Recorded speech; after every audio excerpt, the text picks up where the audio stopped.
Kcal News Mornings.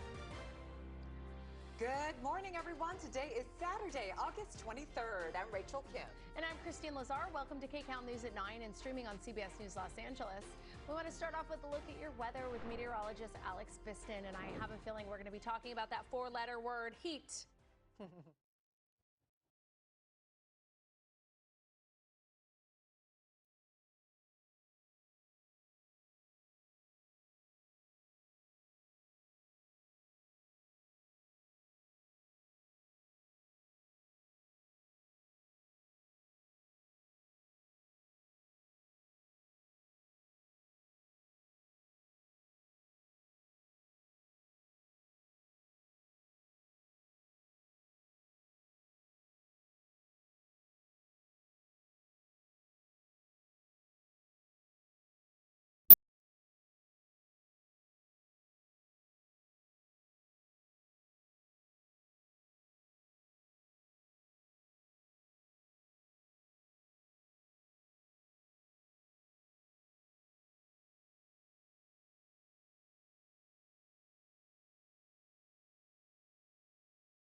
Alex, thank you. Some developing news overnight. A woman was killed after a shooting on an LA Metro bus. It happened around 11 p.m. in Westchester near LAX.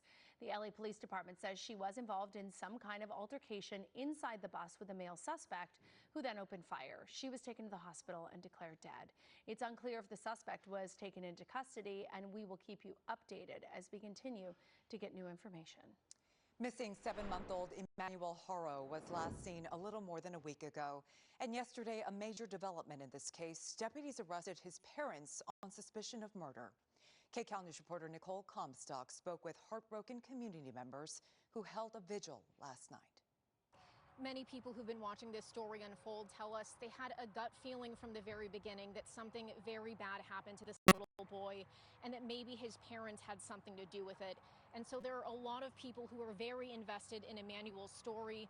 Dozens came out here to hold a candlelight vigil for him near the home where both of his parents were arrested for murder. I don't know what people get in their head just to hurt the baby. It's just so sad. Tears from strangers for a baby they never even knew. Community members organized a candlelight vigil at the home of 7-month-old Emmanuel Horo, who investigators now say was murdered by his own parents. I had 2 miscarriages. When I had those, it broke my heart. So to see that somebody was able to hurt this little boy, it's not okay. The San Bernardino County Sheriff's Department showed up at the home in Cabazon with an armored vehicle to arrest Emmanuel's parents, Jake and Rebecca Horo. This after a week-long investigation into their claim that Rebecca was knocked unconscious before their baby during a diaper change in a parking lot last week. Investigators now say they have evidence proving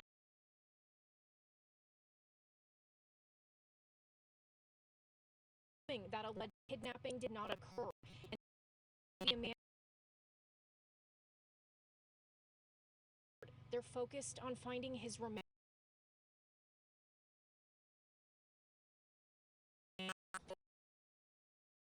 Of the kidnapping story, investigators publicly announced there were inconsistencies in Rebecca's statements. It made my heart drop because then it's like, okay, now it's completely off of what was said, what really happened.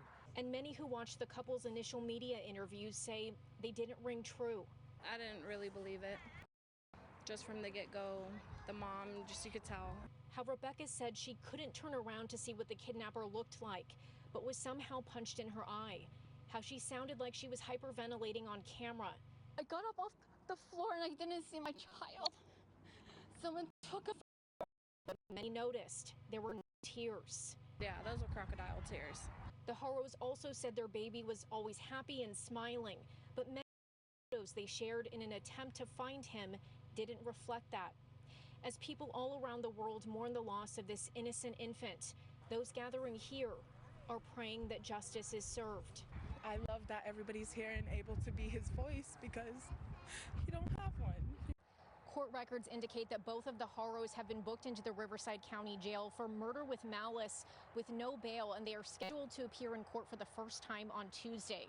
Another thing, we reported earlier this week that the baby's father, Jake, was previously convicted of willful cruelty against a child for a different case involving another one of his children. And while his attorney says he did his time for that, he completed parenting classes, and he believes he was a changed man, many people out here say they think the system failed Emmanuel and should have done much more to keep Jake away from children. Reporting in Cabazon, Nicole Comstock, Kcal News. A big fundraiser is getting underway in Altadena this morning. And it's all to raise money for victims of the Eden fire. Kcal News reporter Elise Martinez is live in Altadena with a look at the competition. Good morning, Elise. What a great event. Good morning. They're calling it the Bus Poll of 2025. 16 teams of 5 people are going to attempt to haul this 50,000 across the finish line, which is marked by those balloons there. We've got the LA County Sheriff's Department team, the Fire Department, the Marine Corps, the DA's office, even the Altadena Town Council is here, the Altadena Sheriff's Station. They are among the first that responded during the Eden fires. They have a team together. The goal to see who can pull this 50,000-pound bus the fastest.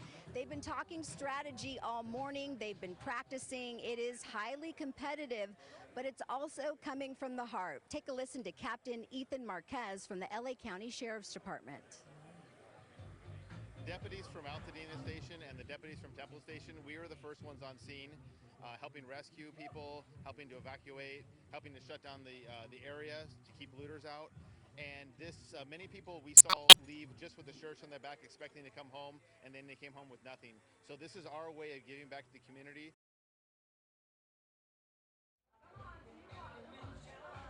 And all the money raised will go specifically towards approved charities that are going to go directly into the hands of the people who are still reeling from the Eden fire. This gets underway in about 10 minutes. It's going to be very exciting. Of course, they're going to take the heat into account because it's probably already like 85, 90 degrees. Feels very, very warm out here. I got asked to be on one of the teams. I don't know if they were serious or not, but I'm going to start practicing, and I'll see you guys in a little bit. All right. Is the bus moving? Is the bus moving? It is, Elise. Yes, is it moving? All right. Yes. I give you a lot of credit Gonna send it for back it to you. being 90 degrees and you're willing to do some exercise, because I would just be under a tent slushy. You know, whoever gets Elise, they're going to win. All right. Time right now is 9:07. Kcal News at 9 a.m. It's just getting started. The holiday travel rush starts this week as people prepare for the unofficial end of summer.